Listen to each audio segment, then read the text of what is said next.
오늘은 히브리서 1장 1절부터 14절을 본문으로 해서 아름다운 이름이라는 제목으로 말씀을 드리겠습니다.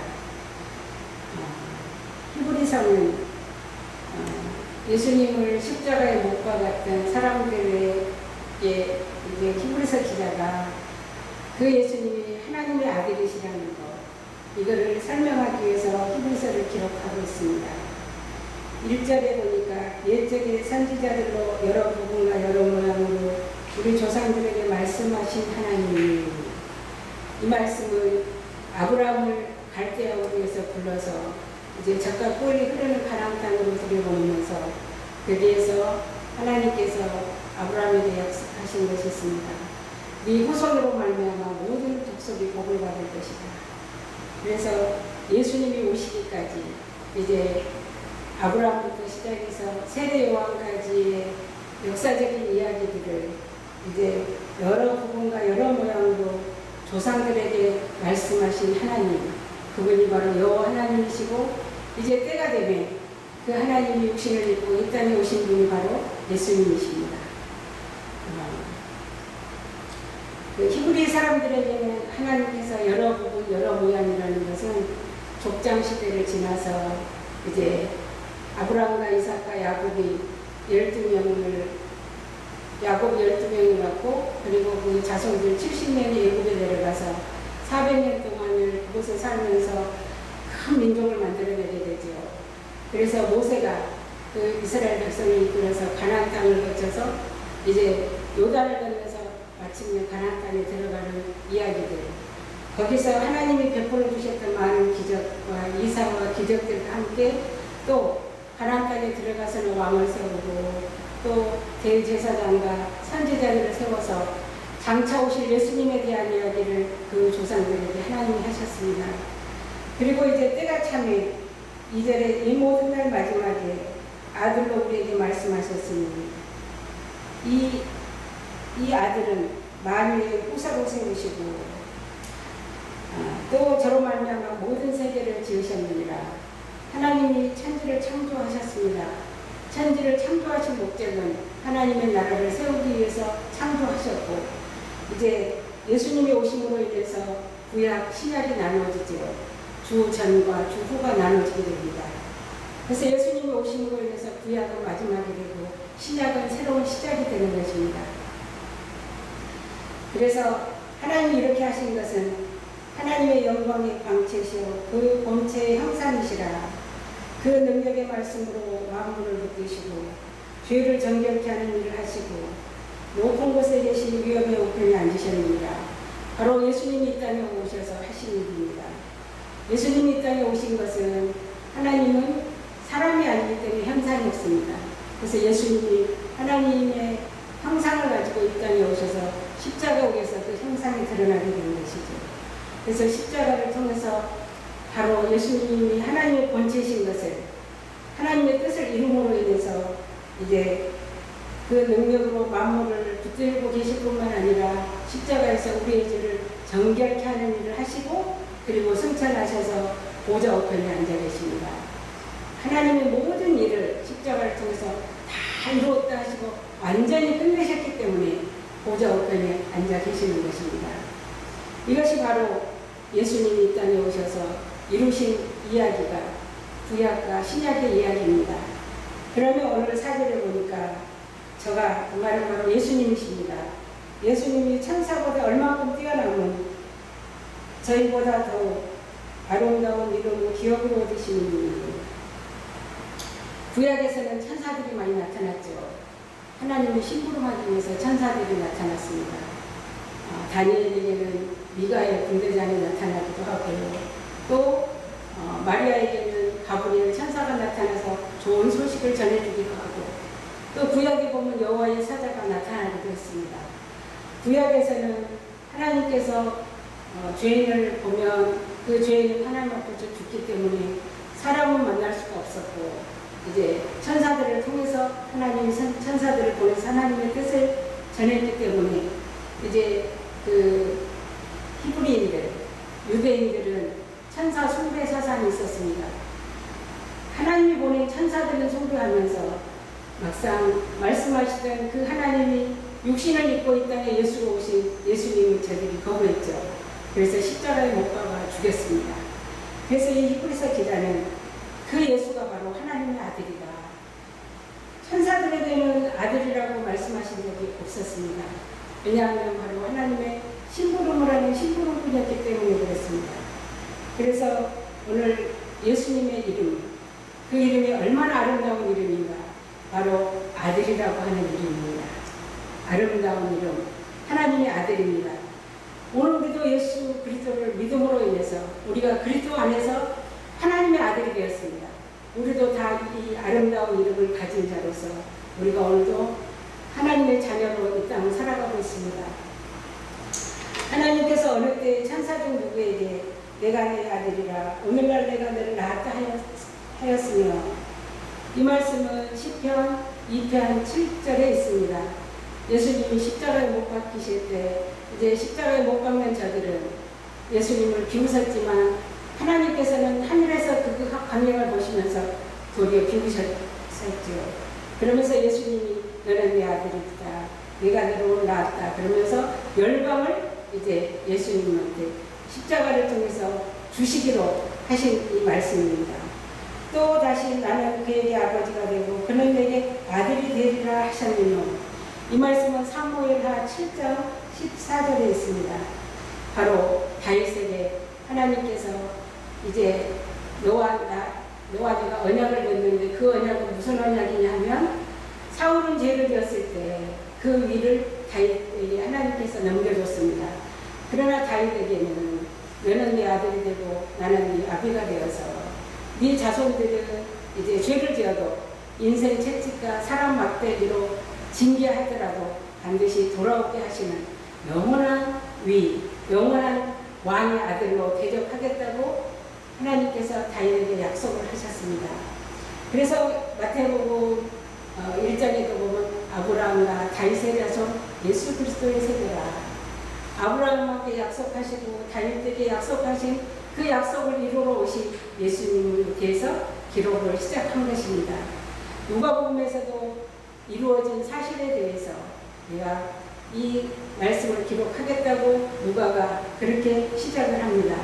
바로 이루어진 사실은 오늘 히브리서 1장에서 예전에 선지자들과 여러 부분 여러 모양으로 우리 조상들에게 말씀하신 하나님이 이제 육신을 입고 오셔서 십자가를 통해서 하나님의 뜻을 다 이루신 것을 누가도 기록하고 있습니다. 이렇게 하나님께서는 예수님을 아들로 해서 그 아들을 통해서 우리가 하나님께서 십자가에서 예수님이 우리의 죄를 다 없이 하심으로 우리가 예수를 믿음으로 우리가 하나님의 아들이 되고 아들된 우리의 수가 이방의 수가 충만할 때 예수님이 심판주로 오실 것입니다. 오늘 여기 6절에 보니까 또 마다들을 이끌어 세상에 다시 들어오게 하실 때에 하나님의 모든 천사가 저에게 경배할지어다 말씀하시며, 이제 예수님은 부활하신 첫 열매로서 예수님께서 다시 심판주로 오실 이때가 바로 마다들이 이제 예수를 통해서 구원받은 오늘 우리를 이제 하나님의 나라에 가서 영원토록 그 나라에서 영생할 수 있는 이제 이 나라를 완전하게 세우신 후에 이제 예수님이 다시 오실 것을 말씀하고 있습니다. 그러면 이제 예수님이 이 땅에 오실 때 천사들은 하나님을 경배할 것이라고 합니다.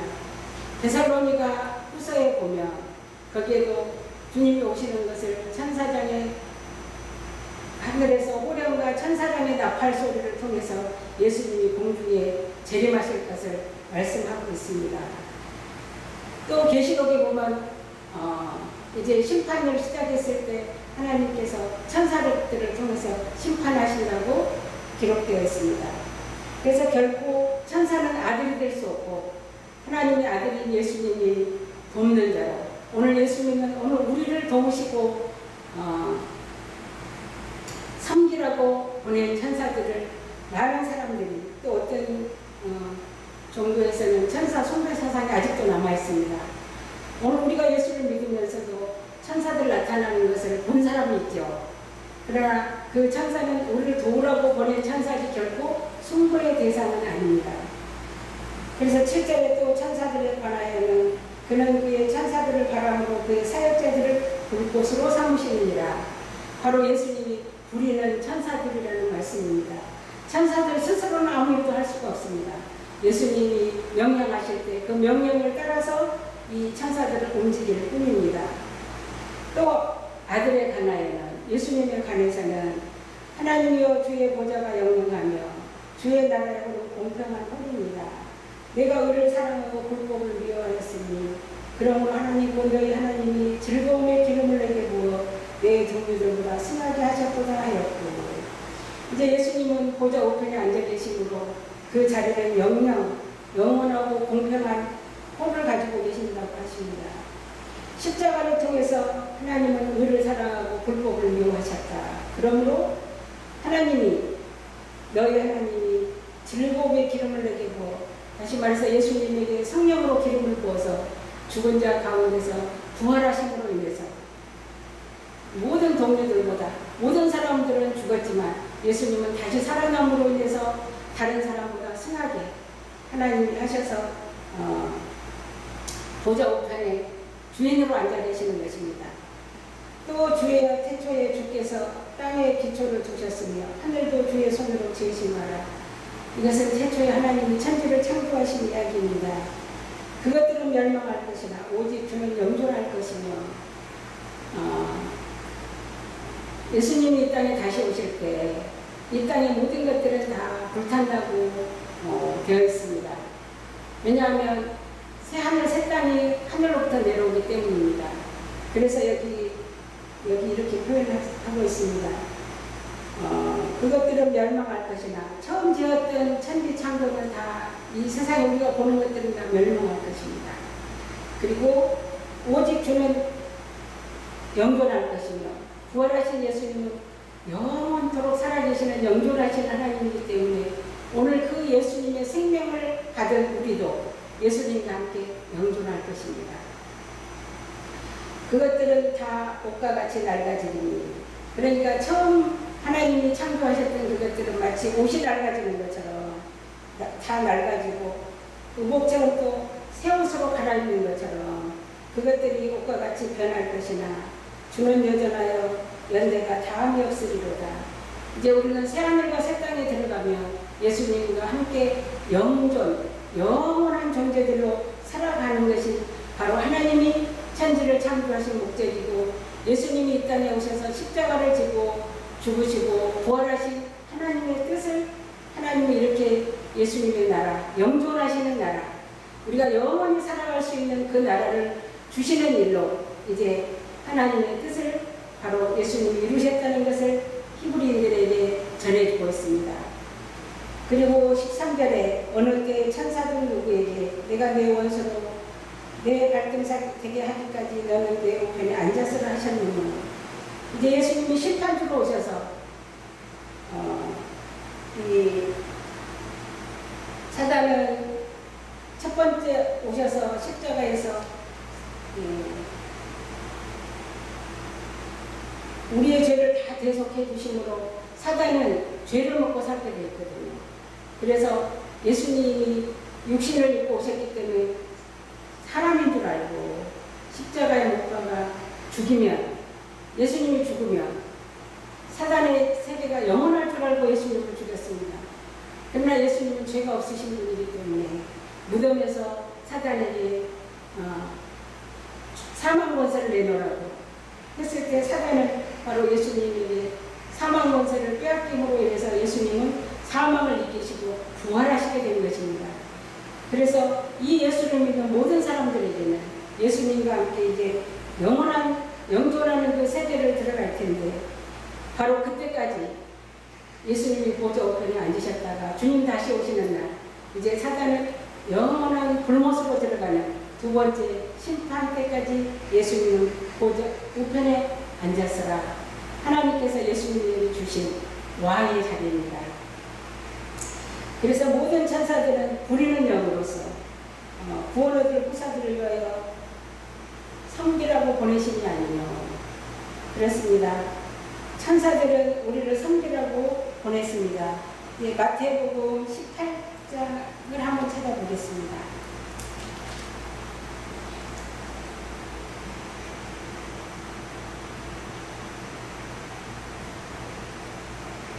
마태복음 18장 10절입니다. 삼가 이 소자 중에 하나도 없이 여기지 말라. 너희에게 말하노니 저희 천사들이 하늘에서 하늘에 계신 내 아버지 얼굴을 항상 배우느니라. 여기에서 소자는 지극히 작은 자를 말합니다. 우리가 큰 사람은 없이 여길 수 없지만 작은 사람, 소자, 죄인, 가난한 사람, 이런 사람들은 없이 여기기가 쉽습니다. 그러나 하나님께서는 이 소자를 위해서 아들을 내어주시고 피로 가지고 사실 하나님의 형상입니다. 하나님의 형상이기 때문에 이 사람에게는 두 천사가 항상 따라다닙니다. 그래서 이 사람에게 만약 누가 업신여겼으면 바로 천사가 가서 하나님 앞에 올라가서 누가 이 소자를 오늘 업신여겼습니다. 이렇게 복명을 합니다. 또 누가 이 소자에게 물 한 그릇을 주고 대접을 했으면 하나님 앞에 가서 누구가 오늘 이 소자에게 물 한 그릇을 대접했습니다. 이렇게 하나님 앞에 복명을 한다는 것입니다. 그 전에 제가 설교를 통해서 은혜를 받은 말씀입니다. 제주도에서 복음을 전했던 이기봉 목사님의 따님이 이사라 권사님이셨습니다. 근데 그 권사님이 광주에서 엄마 아빠가 목사님 목회를 하실 때 그 이사라 권사님 엄마가 학교 갈 때 늘 이 말씀을 일러주셨다고 합니다. 오늘 네가 학교 갈 때 천사들이 둘이서 너를 따라서 학교를 같이 간다.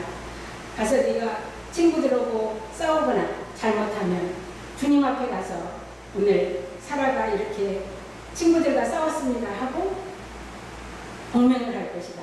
그러나 네가 오늘 가서 친구들을 위하고 도와주고 서로 사랑하고 하면 오늘 천사가 주님 앞에 가서 오늘 사라가 이렇게 오늘 좋은 일을 했습니다. 이렇게 하나님 앞에 보고를 한다고 해서 그 이사라 권사님이 학교 다닐 때 늘 이 말씀을 붙들고 학교를 가고 오면서 오늘도 나를 따라다니는 천사들이 우리 주님 앞에 가서 어떻게 말할까 이런 생각을 하고 학교를 다녔다고 해서 제가 이렇게 크게 감명을 받았습니다. 그렇습니다. 오늘 구약에 보면 법궤 위에 천사가 둘이 있죠. 이런 모습으로 법궤 위에 있습니다. 근데 이것은 바로 왜 두 천사가 있는가? 이것은 바로 증인이라는 것입니다. 어떤 증인일까요? 바로 우리의 죄를 가지고 대제사장이 짐승의 피를 가지고 그 법궤 위에 가서 피로 덮을 때 한쪽에 있는 이 증인인 천사는 이스라엘 백성들이 얼마나 많은 죄를 하나님께 지었겠습니까? 이런저런 모든 죄를 지은 것을 마치 검사가 판사에게 그 죄를 갖다가 다 보하듯이 보하면 그 피를 보고 옆에 있는 천사는 변호사라고 합니다. 그래서 맞습니다. 이스라엘 백성들이 이렇게 우상을 숭배하고 또 서로 계명을 어기고 죄를 졌지만 그래서 내가 내 피로 저들의 죄를 다 덮었습니다. 그러면 재판장이신 하나님께서 무죄를 때리신다고 합니다. 그러면 대제사장이 바로 그 죄사함을 가지고 백성들한테 와서 하나님이 우리의 죄를 다 용서하셨다고 할렐루야를 부르면서 이스라엘 대축제를 했다고 합니다. 바로 이와 같이 천사들은 우리를 돕는 자고 하나님과 우리 사이에 예수님이 오시기 전에는 중보자로 있었습니다. 그러나 예수님이 오신 이후로는 이제 예수님께서 그 천사들이 하나님 앞에 우리의 중보자가 아니라 이제는 예수님이 우리의 중보자가 되시고 예수님이 내 안에 계시고 내가 주님 안에 있기 때문에 천사들은 우리를 돕는 자로서 오늘 천사가 있습니다. 그래서 우리가 신앙생활하면서 혹시 천사에 대해서 너무 지나치게 생각을 잘못하고 있다면 이 말씀을 통해서 우리가 바로잡고 오직 예수가 우리의 그리스도 되시는 그 예수님만이 오늘 우리의 구원자시고 그리고 우리가 그분으로 인해서 하나님이 우리 아버지가 되고 우리는 하나님의 아들이라는 아름다운 이름을 가진 자로서 오늘 우리가 이 땅을 살아가고 있습니다. 감사합니다.